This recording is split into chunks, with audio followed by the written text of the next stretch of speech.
আসসালামু আলাইকুম। আজকে দেখাবো চিতই পিঠা বানানি। এটা কিন্তু আমাদের দিকে বানায়, চাঁপাইনবাবগঞ্জে এরকম চিতই পিঠা বানায়। এই চালের গুঁড়াটার মধ্যে হচ্ছে শুধু লবণ আর একটু কুসুম গরম পানি দিয়ে মাখাইছি। এটা খুবই একটা পাতলাও হবে না, আবার গাঢ়ও হবে না। আর মাটির তাও এই খোলার মধ্যে আমরা বানাই।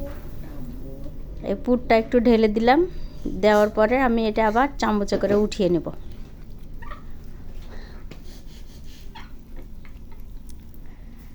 এই দেখেন, চামচে করে উঠাই নিলে সুন্দরভাবে দেখবেন যে ফুটে ফুটে হয়ে গেছে সবগুলো। এটা কিন্তু চাঁপাইনবাবগঞ্জে বানায়, রাজশাহীর চিতই পিঠা এটা। আর ঢাকায় যেটা বানায় এটা হচ্ছে চিতই পিঠা আলাদা, আমাদের দিকে এটা হচ্ছে আলাদা। দেখেন কীরকম হবে, খাইতেও মজা।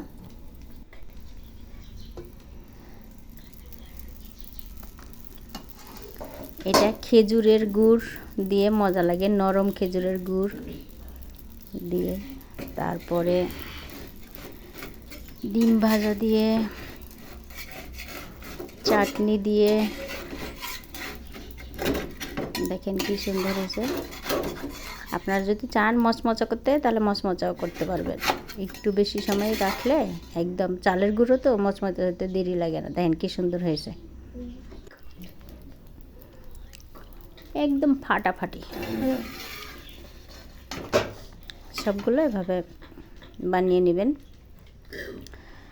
এই চালের আটাটা দেওয়ার পরে একটা ঢাকনা দিয়ে ঢেকে দিতে হবে, তাহলে এটা উপরের কালারটা সুন্দর হবে। দেখেন সবগুলো চিতই পিঠা আমার কি সুন্দর হয়েছে, সবগুলো একদম ফুটছে ভালোভাবে। এটা কিন্তু খাইতে মজা। আল্লাহ হাফেজ।